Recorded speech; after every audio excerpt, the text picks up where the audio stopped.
नमस्कार दोस्तों, एक बार फिर से स्वागत है आप सभी का आपके अपने YouTube channel maths by Gajendra Singh पर। दोस्तों, एनटीपीसी की सीरीज़ में हम आगे अपना नेक्स्ट सेक्शन लेकर आए हैं और इस सेशन में हम देखेंगे जो प्रीवियस ईयर के सवाल आए हुए हैं उन्हीं सवालों को। देखो, ये कह रहा है कि एक बहुभुज में प्रत्येक बाह्य कोण 40 डिग्री है तो उसमें भुजाओं की संख्या। यह इस टाइप का सवाल अपने पास दूसरा सवाल ये मिला है और इस टाइप का अपन ने एक पहले भी सवाल सॉल्व किया था जिसमें बाह्य कोण 60 डिग्री दे रखा था और उसमें भुजाओं की संख्या पूछी थी। तो इसी टाइप से उसी सवाल का सेम मेथड है दोनों का और उसी मेथड को फॉलो करते हुए हम आगे चल रहे हैं। और देखो ये क्या होगा, इसमें जब बाह्य कोण दे रखा है तो मैंने कहा था कि हमें बाह्य कोण से नहीं, हमेशा हमें आंतरिक कोण की ज़रूरत होती है। और आंतरिक कोण की जब हमें ज़रूरत होती है तो आंतरिक कोण हम यहाँ से निकाल लेते हैं। आंतरिक कोण का सूत्र भी मैंने बताया था। क्या था आंतरिक कोण का सूत्र? आंतरिक कोण, और आंतरिक कोण का सूत्र था n-2/n इंटू 180 डिग्री। अब आंतरिक कोण और बाह्य कोण का योग, मैंने कहा था कि आंतरिक कोण प्लस बाह्य कोण, इनका योग कितना होता है? 180 डिग्री। ये दोनों चीज़ें मैंने आपको कहा था कि याद भी रखना, ये दोनों चीज़ें बहुत इंपॉर्टेंट है। एक ना एक सवाल इन दोनों में से बनता है हमेशा। तो एक सवाल हमेशा इस टाइप का मिलेगा आपको, तो उस सवाल को आप, तो हमें पता है कि एक सवाल की वैल्यू क्या होती है। एक सवाल से इधर पासा पलट सकता है। तो एक सवाल हम पूरा कन्फर्म करने के लिए ये दो सूत्र याद कर लेंगे और इन दोनों सूत्र से हमेशा एक ना एक सवाल आपको मिलेगा। तो देखो, अब रखते हैं वैल्यू। आंतरिक कोण का मान अपने को निकालना है। बाह्य कोण की वैल्यू 40 दे रखी है तो मैं लिखूंगा कि आंतरिक कोण प्लस बाह्य कोण का मान 40 इक्वल टू 180। तो यहां से मेरे को आंतरिक कोण कितना मिल गया? 140 डिग्री मिल गया। जब आंतरिक कोण 140 डिग्री है तो मैं इस फॉर्मूले में मान रख दूंगा। तो मैं आंतरिक कोण 140 को बराबर करूंगा n-2/n और इसको गुणा करेंगे हम 180 से।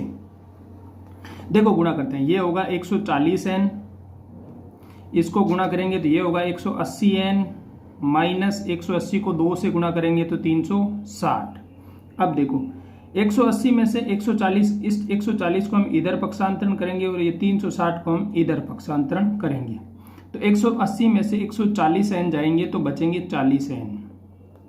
इक्वल टू में क्या आएगा? 360। तो अब 40n और ये इधर है 360, तो अब 40 का भाग देंगे तो देखो n की वैल्यू आएगी 360/40। तो 0 से 0 कैंसिल और 9 चौके 36, मतलब भुजाओं की संख्या क्या है? 9। तो वो बहुभुज में भुजाएं कितनी मिल गई अपने को? 9 भुजाएं मिल गई। दोस्तों, इस टाइप का मैंने पहले भी कहा है और हमेशा कह रहा हूं कि ये दो फॉर्मूले आप जरूर याद कर लेना। आंतरिक कोण का फॉर्मूला तो याद करना ही करना है। बाह्य कोण प्लस आंतरिक कोण का मान हमेशा 180 डिग्री होता है। ज्योमेट्री के सवाल बहुत इजी पूछे जा रहे हैं। देखो, ये सवाल कह रहा है कि संजीव एक फिक्स डिपॉजिट में निवेश करता है। यदि 1100 रुपये को 6 महीने के लिए 20% चक्रवर्ती ब्याज की दर से निवेश किया जाए और ब्याज को तिमाही चक्रवर्धित किया जाए तो उसे परिपक्वता का कुल कितनी राशि मिलेगी? अब देखो, जब तिमाही या ब्याज की गणना 4 महीने से हो तो हमें क्या करना होता है, इसके लिए देखते हैं। तिमाही का मतलब हो गया कि आपको 3 महीने के बाद फिर से ब्याज को मूलधन में जोड़ देना है और उसके बाद अगले 3 महीने में जो ब्याज मिला है उसका ब्याज भी आपको मिलेगा। चक्रवर्ती ब्याज का मतलब यही होता है कि हम ब्याज का ब्याज लेते रहें। अब जब वार्षिक हो तो 1 साल बाद मूलधन में ब्याज जुड़ेगा। जब ब्याज अर्धवार्षिक हो तो 6 महीने बाद ब्याज की राशि जो बनती है उसको हम मूलधन में जोड़ देते हैं। तो ये तो कह रहा है कि 3 महीने में ही जोड़ दो। तो 3 महीने में ही जोड़ दो का मतलब है कि मुझे 6 महीने का मतलब हो गया कि मेरे को दो बार जुड़ेगी। एक बार तो 3 महीना होते ही जुड़ जाएगी, फिर उस जुड़ी हुई राशि पर फिर से हमें 3 महीने के लिए क्या मिलेगा, ब्याज मिलेगा। तो इसमें देखो एक तो क्या करना रहता है अपने को कि 6 महीने को मैं पहले बदलूंगा साल में। तो 6 महीने को साल में बदलने के लिए मेरे को पता है कि वर्ष कितने हो जाएंगे कि एक साल में 12 महीने होते हैं। तो 6 महीने में ये हो गया, ये वर्ष में बदलने के लिए 12 से भाग दे दिया, 12 से भाग दे दिया। अब कह रहा है कि ब्याज की गणना 3 महीने से ही करनी है। तो इसे मैं क्या करूंगा,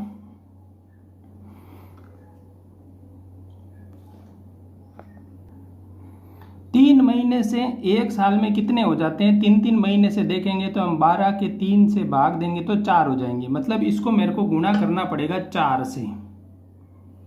तो ये मेरे को क्या मिलेंगी, इतनी तिमाही हो जाएगी अपनी।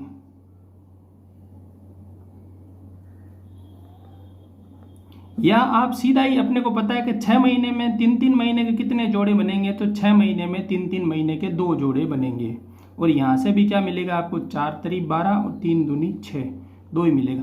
लेकिन ये प्रोसेस मैंने आपको इसलिए बताया है कि ये 6 महीने नहीं होके यहाँ वो बोल सकता था कि आपको 2 वर्ष के लिए ज्ञात करना हो तो आप 6/12 नहीं, सीधा वर्ष तो पहले ही मिलता, और वर्ष को हमें किससे गुणा करना पड़ता, 4 से गुणा करना होता रहता है। तो इसलिए पूरा प्रोसेस हम धीरे धीरे समझ रहे हैं। एक बार पूरा प्रोसेस अगर आपके समझ में आ जाता है तो उसके बाद आप स्पीडली कैलकुलेशन कर सकते हो। तो यहाँ से मेरे को तिमाही कितनी मिल गई, 2। मतलब अब मुझे जो सवाल में जब मैं वर्ष की जगह लिखूंगा, समय लिखूंगा, तो मैं क्या लिखूंगा, 2 लिखूंगा। जब समय तिमाही की गणना करेंगे तो हम समय की जगह क्या लिख देंगे, 2 लिख देंगे। अब आगे देखो, जब दर 20% वार्षिक है तो वार्षिक नहीं चाहिए मुझे, तो 3 महीने के हिसाब से चाहिए। तो 3 महीने के हिसाब से चाहिए तो मुझे क्या करना होगा, इसमें फिर से वही 3 महीने के हिसाब से 4 बार होता है, तो मुझे यहाँ 4 का भाग दे देना पड़ेगा। 4 से भाग दूंगा तो ये दर मिल गई मुझको 5%। अब मेरे पास नई चीज़ें क्या क्या आ गई कि मूलधन तो है 11,000 रुपये, दर आ गई है 5%, और समय की जगह मैं मानूंगा अब 2 वर्ष।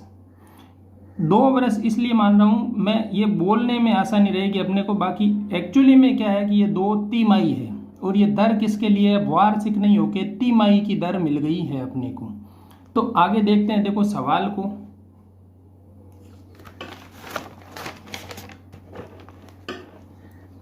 क्या क्या मिला पहले तो वो लिख लेते हैं कि मूलधन कितना था, मूलधन था 11,000 रुपये। नई दर क्या मिल गई, नई दर मिल गई 5%, और तिमाही कितनी हो गई, तिमाही हो गई 2। अब देखो मिश्र धन बराबर क्या होता है, मिश्र धन बराबर होता है मूलधन कोष्टक 1 प्लस दर बटा 100 और इसकी घात क्या, समय। तो मिश्र धन हमें ज्ञात करना है, मूलधन दे रखा है 11,000 रुपये, 11,000 प्लस दर दे रखी है 5% बटा 100 और इसकी घात समय है 2। इसको हमें सोल्व करना है। तो 11,000 का पहले 11,000, यहाँ से देखो 100 एलसीएम लेंगे, यहाँ से बटे में 1 है तो 1 का भाग 100 में 100 बार, 100 को 1 से गुणा करेंगे तो 100 प्लस 5 इसका होल स्क्वायर। इसे फिर से सोल्व करेंगे तो 11,000 100 और 5 105 बटा 100 और इसका स्क्वायर। तो 11,000 को 105 बटे 100 इंटू 105 बटे 100। अब देखो जितना कट रहा है वो काट दो, 2 जीरो से 2 जीरो गए, 1 जीरो से 1 जीरो और गया। ये देखो 5 से जाएगा 21 बार, ये गया 5 से 2 बार। अब कुछ नहीं कट रहा, तो चलो अब हम इनको क्या कर लेते हैं, गुणा। 11 इंटू 21 इंटू 105 बटा 2। 11 को गुणा करेंगे 21 से, तो पहले कर लेते हैं 21 को 105 से, 105 को करते हैं हम 21 से गुणा, तो 105 तो 5 लिख दिए, 10 हासिल की, 10 का फिर से 21 से 0 से 0, 10 के 10, 10 का 0 लगेगा 1, फिर 21 और 1 22, क्या मिला 2205। अब इसे करेंगे 11 से गुणा। 11 से गुणा करने के लिए हमने क्या करना होता है, पहले देखो 1 लिख दो 5 बार, फिर 5 और 0 को जोड़ा तो 5, फिर 0 और 2 को जोड़ा तो 2, फिर 2 और 2 को जोड़ा तो 4, फिर 2 से वापस लिख देंगे। तो ये हो जाएगा 11 से गुणा। कैसे किया मैंने गुणा, देखो पहले क्या करना होता है, एज इट इज जो लास्ट इकाई का अंक है उसे लिख देना है, फिर इकाई के अंक में दाई का अंक जोड़ के लिखना है, फिर दाई के अंक में सैकड़ा का अंक जोड़ना है। तो दाई और सैकड़ा का जोड़ा तो 0 और 2 2, फिर सैकड़ा और हज़ार से जोड़ेंगे तो 2 और 2 4, फिर हज़ार के आगे कुछ नहीं है तो यहाँ पे इसको एक बार फिर से लिखेंगे, या हम आगे 0 मान सकते हैं तो 0 और इसको जोड़ के ये लिख देंगे। ये अपने पास क्या आ गया, 11 से गुणा करने के बाद संख्या मिल गई। अब देखो जब 24,255 है और इसमें क्या देना है, 2 से भाग, तो क्या मिलेगा अपने को, पहले गया 1 बार 2 बार 1 बार 2 बार और फिर हो गया 15, तो 7 दूने 14.5, तो ये हो गया 12,127.5 रुपये उसे क्या मिलेंगे, उस टाइम के लिए मिल जाएंगे। दोस्तों तिमाही की गणना हो तो हमेशा ध्यान रखना है समय में 4 से गुणा और दर में 4 का भाग। समय हमेशा पहले वार्षिक करना है और दर में सीधा 4 से भाग देना है। इसमें 6 महीने दे रखे थे तो 6 महीने को हमने क्या किया, पहले वर्ष में बदला, वर्ष में बदलने के बाद समय को 4 से गुणा किया और दर में हमने 4 का भाग दिया। जब तिमाही हो तो यह 4 वाला फॉर्मूला याद रखना है। जब समय की गणना 4 महीने से हो तो समय को हम 3 से गुणा करेंगे, दर में हम 3 का भाग देंगे। अगर अर्धवार्षिक हो तो समय को 2 से गुणा करेंगे, वर्ष में समय पहले ज्ञात करके समय को 2 से गुणा करेंगे, दर में 2 का भाग देंगे। ये चीज़ें ध्यान रखनी है। ये 2 3 4 कहाँ से आ रहे हैं मैं बता देता हूँ आपको। अगर समय 3 महीने का है, 3 महीने से जोड़ रहे हो मतलब 12 महीने में कितनी बार 3 होंगे, 3 3 3 3 4 बार होंगे, इसलिए मैंने 4 से गुणा किया। 4 से जब मैंने गुणा किया तो दर को भी मेरे को 4 से भाग करना पड़ेगा। अब मैं कह रहा हूँ कि समय 4 महीने से है, तो ये देखो 3 और 4 इनमें कन्फ्यूजन होता है अपने को, हमेशा याद यही रह जाता है, तिमाही है तो हम 3 से गुणा कर देते हैं और 4 महीने से तो हम 4 से गुणा कर देते हैं, लेकिन ऐसा नहीं करना है। तिमाही है तब 4 से गुणा करना है और 4 महीने से है तब 3 से गुणा करना है। क्यों, 4 मेहने के कितने पैर बनेंगे, 12 को तोड़ेंगे तो 4 महीने के 3 ही पैर बनेंगे। तो जब 4 महीने से समय का हो तो हमें 3 से ही गुणा करना है और 3 से ही भाग देना है, और 3 महीने का हो तो हमें 4 से गुणा करना है और 4 से भाग देना है। 2 अर्धवार्षिक हो तब तो सबको पता है कि 2 से गुणा और 2 से भाग, क्योंकि 6 महीने के 2 ही जोड़े बनेंगे। ठीक है, अब देखो ये ट्रिग्नोमेट्री का सवाल, कोट एक्स की वैल्यू दे रखी है 5/12, तो sine x plus ten x की वैल्यू चाहिए। अब देखो कोट एक्स की वैल्यू 5/12 दे रखी है, तो मैंने पहले ही कहा था कि हमें इस फॉर्मूले जब आ जाते हैं एक वैल्यू के और 2 वैल्यू के चाहिए तो हमें इनके मान निकालने होते हैं। इनके मान निकालने का सबसे आसान तरीका है कि हमें पहले ये याद करना है लाल बट्टे कक्का। इससे मेरे को क्या निकालना है, पहले मेरे को देखना है कि कोट की वैल्यू क्या होती है। ये साइन, ये कोस, ये टेन, ये कोट, तो ये कोट की वैल्यू क्या होगी, आधार अपॉन लंब। तो आधार अपॉन लंब की वैल्यू है 5/12। जब 5/12 आधार अपॉन लंब की वैल्यू है तो कर्ण की वैल्यू क्या मिलेगी, अंडरवुड में करेंगे, आधार का स्क्वायर 25 प्लस 12 का स्क्वायर 144, 25 और 144 आ गए 169 और मिल गया मेरे को कर्ण 13।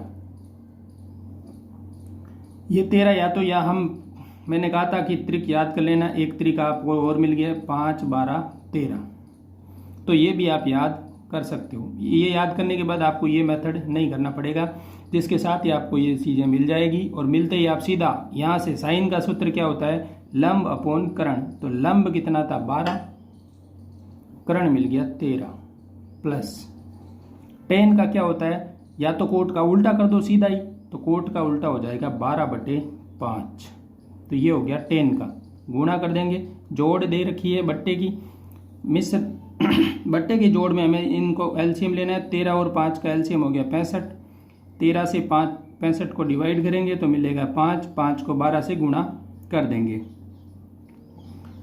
तो 12 पंजे 60 प्लस यहाँ से ये 13 बार 13 को 12 से गुणा करेंगे, 13 को 12 से गुणा करेंगे, 13 दूनी 26, 2 13 और 2 15, 156। तो ये मिल गया 156। अब देखो 156 में 60 जोड़ दो। अब देखो एक बार के लिए यहाँ से 50 दे दो इसको, तो ये क्या हो गया 206। 206 में फिर से 10 जोड़ो तो 216, 216 बटे 65। तो ये क्या मिल गया अपने को फाइनल आंसर। दोस्तों मैंने पहले कहा था ये वाला फॉर्मूला आपने बहुत काम का है, इस फॉर्मूले को भी याद कर लेना है और इसके साथ साथ इनके मान किसका क्या मान होगा वो भी याद करना है। साइन कोस टेन, फिर से उल्टा कोट सेक कोसेक।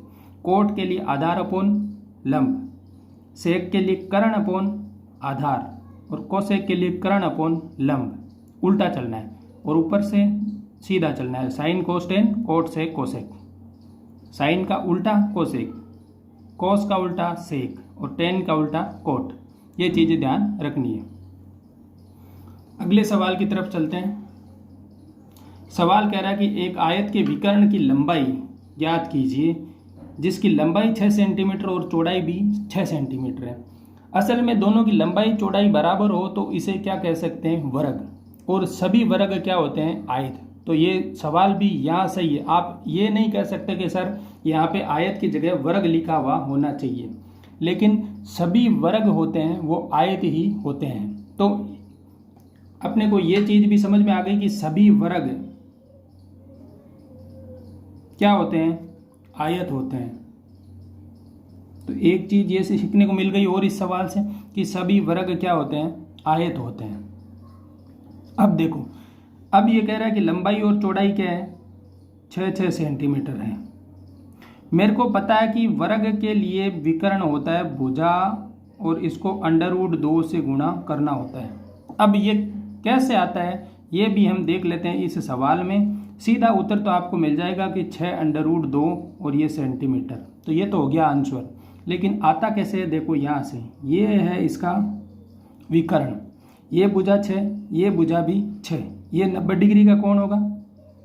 अब 90 डिग्री के कोण में लंब और क्या दे रखा है आधार। लंब और आधार दोनों दे रखे हैं।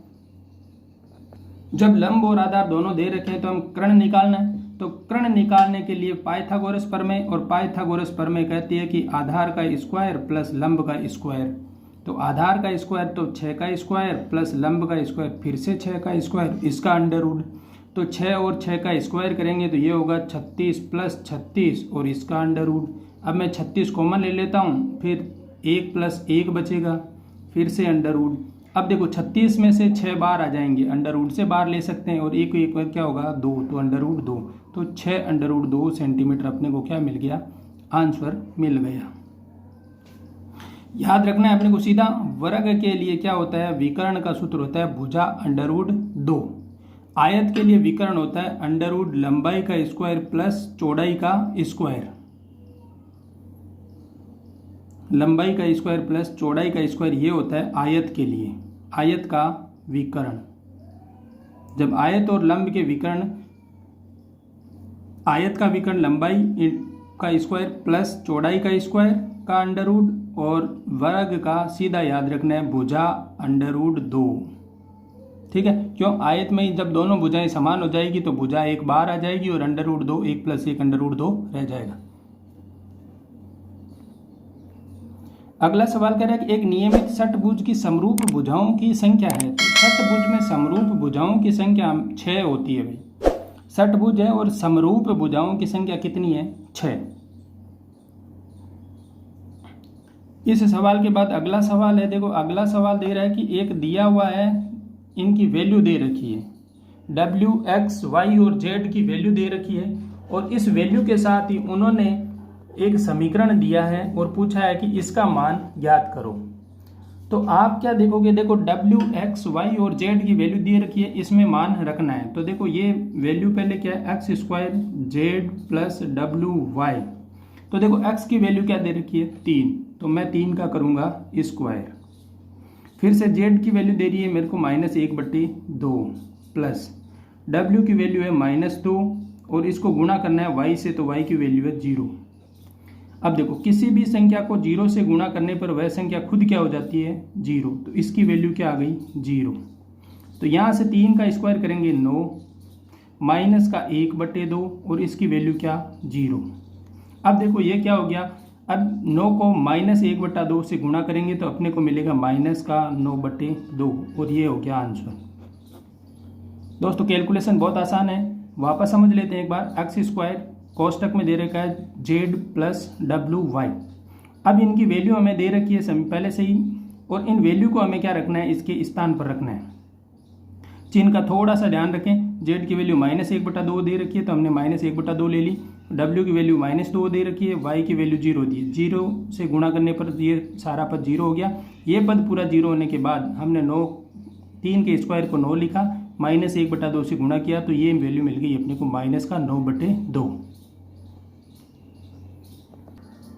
अब देखो ये फिर से खरीदने बेचने वाले में तोल में कमी कर रहा है। मतलब एक दुकानदार है, वो खरीदते समय और बेचते समय तोल का उपयोग करके 13% का धोखा देता है, तो उसे कुल लाभ प्रतिशत कितना होता है। हमने पिछली क्लास में भी देखा था कि एक दुकानदार 5% का धोखा दे रहा है तो उसे कितना लाभ होता है, और मैंने बताया भी था कि आपको एक फॉर्मूला बताया था और उसी फॉर्मूले से आपको जल्दी से वो मिल जाएगा। अब जल्दी से आंसर निकालने के लिए मैंने फॉर्मूला बताया था कि x + y + xy/100। तो यहाँ पे जब लाभ हो रहा है तो उसे क्या करना है, प्लस में लेना है, और जब हानि होती है तो उसे हमें माइनस में लेना है।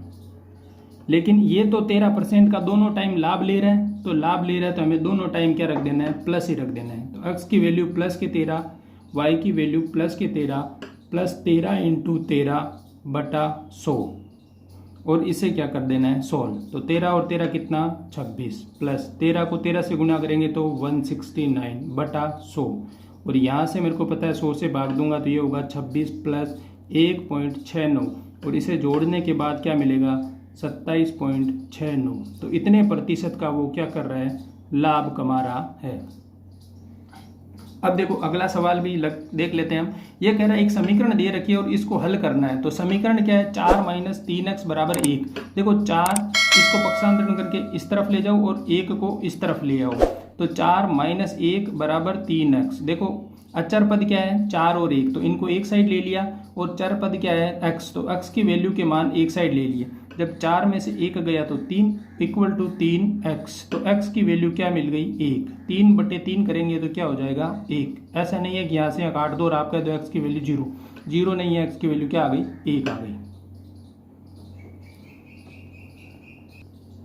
अब देखो इस टाइप का सवाल भी हमने एक बार पहले देखा है। मैंने जो सवाल रिपीट हो रहे हैं उन पे स्टार मार्क लगाया कि इस टाइप के सवाल हमेशा हर पेपर में मिल रहे हैं, तो आपको इन सवालों पे थोड़ा ज़्यादा जोर देना है, ताकि हो सकता है कि आपको इस टाइप के सवाल मिले और आप आसानी से अपना टाइम बचा सको। जब एक बार सवाल किया हुआ हो तो हम उस सवाल में टाइम बचा सकते हैं, और वो टाइम कैसे बचा सकते हैं कि हमें सारे स्टेप याद रहते हैं, और स्टेप याद रहते हैं तो जल्दी से सवाल को सोल्व कर सकते हैं। देखो निधि एक स्थान से चलकर जाने और साइकिल से वापस आने पर उसी स्थान पर आने में उसे 3 घंटे और 45 मिनट का समय लगता है। उसे चलकर आने जाने में 4 घंटे और 20 मिनट लगते हैं, तो उसे साइकिल से आने जाने में कितना समय लगेगा। हमने पहले भी सेम इसी पैटर्न पे सवाल किया था वो, और एज इट इज ये भी सवाल उसी टाइप से छपा है। देखो वो मैं कह रहा हूँ कि वो चलकर जाता है तो उसे x समय लगता है। मान लेते हैं कि चलकर जाने में उसे x समय लगा, ठीक है, और साइकिल से जाने में उसे y समय लगा। ये सब चीज़ें मैं आपके लिए इसलिए लिख रहा हूँ कि आपको याद रहे, ये चीज़ें आपको याद रहे। अब देखो पहले समीकरण हम बनाते हैं। समीकरण कह रहा है कि वो चलकर जाता है और साइकिल से वापस आता है, तो दोनों को जोड़ेंगे। जाते समय वो चलकर गया, आते समय वो साइकिल से आया, और ये इस टाइम कितना लगता है उसको 3 घंटे और 45 मिनट। इसे हम बदल लेते हैं मिनट में पूरा ही, तो 3 घंटे की हो गई 180 मिनट, प्लस कर लेते हैं 45, टोटल जोड़ लेते हैं। 80 में 20 दे दो 200, 225 हो गया टोटल मिनट। अब देखो दूसरी बार वो क्या कह रहे हैं कि उसे चलकर आने जाने में 4 घंटे 20 मिनट लगते हैं। चलकर किससे जा रहा है? एक्स से, तो वो जाते समय भी एक्स से गया, आते समय भी एक्स से गया। इतने समय में चल के जाता है और आता है, तो उसे समय लगता है 4 घंटे और 20 मिनट। अब 4 घंटे 20 मिनट लगे तो इसे भी मिनट में बदल देते हैं। 4 को करेंगे 60 से गुणा, 6 चौके 24, 240 प्लस 20, तो मिल गया अपने को 260 मिनट। अब इन दोनों समीकरण को सोल्व कर लेते हैं। तो मैं देखो क्या देख रहा हूँ, मुझे यहाँ से कुछ दिख रहा है कि ये x और x 2x की वैल्यू क्या है? 260। तो यहाँ से x की वैल्यू क्या मिल गई? 130 मिनट। जब x की वैल्यू 130 मिनट मिल गई तो मुझे y की वैल्यू समीकरण 1 से मिल जाएगी। तो y की वैल्यू के लिए मैं x की जगह 130 रख देता हूँ सीधा। 130 प्लस y इक्वल टू कितना है? 225। तो यहाँ से y की वैल्यू अपने को क्या मिलेगी? y की वैल्यू के लिए आप यहाँ से देखो y इक्वल टू 225 माइनस करेंगे 130। ये देखो 130 हम क्या करेंगे? इस तरफ पक्षांतरण करेंगे तो ये आ जाएगा माइनस में, चिन्ह चेंज हो जाएगा। अब देखो y की वैल्यू क्या हो जाएगी? 225 में से 130 घटाने, पहले तो 100 घटा दो तो बचे कितने? 125। फिर यहाँ 30 बच गए, 30 और घटाने, तो 25 तो एक बार घटा दो तो बचे कितने? 5 और घटाने, मतलब 100 में से 5 घटाने तो कितना हुआ? 95। तो ये 95 क्या आया? मिनट। ये 95 मिनट आई है किसकी? y की। अब वो कह रहा है कि साइकिल से जाने आने में कितना समय लगेगा। अगर वह एक साइड से पूछता कि साइकिल से आने में कितना समय लगेगा तो हम कह देते 95 मिनट या 1 घंटा और 35 मिनट। कैसे? 60 घटाते तो 1 घंटा हो जाता है 60 मिनट का, उसके बाद 35 मिनट बचते हैं। लेकिन उसने कहा कि साइकिल से जाना और आना दोनों में कितना समय लगेगा, मतलब 2y की वैल्यू अपने को निकालनी है। और 2y की वैल्यू आप जब निकालोगे तो यहाँ से देखो सीधा देख लेते हैं कि y की वैल्यू 95 मिनट है, तो 2y की वैल्यू होगी 190 मिनट। 190 मिनट कैसे होगी? इसको 2 से गुणा कर दो तो 95 का 2 गुना करेंगे तो 190, तो ये वैल्यू आ गई 190। तो हम कहेंगे जाने और आने में उसे कितना समय लगेगा? 190 मिनट या 3 घंटे 10 मिनट। अब मैंने कैसे बदला आपको पता है, 60-60 के टुकड़े बनाए, 60-60 के 3 टुकड़ों से 180 मिनट और फिर से एक 10 मिनट अलग। फिर से हम देखेंगे इसे मिनट में चेंज करते हैं तो ये 190 मिनट ही मिलेगी। तो अपने पास क्या आ गया? 3 घंटे और 10 मिनट में वो क्या करता है? साइकिल से जाके आ सकता है।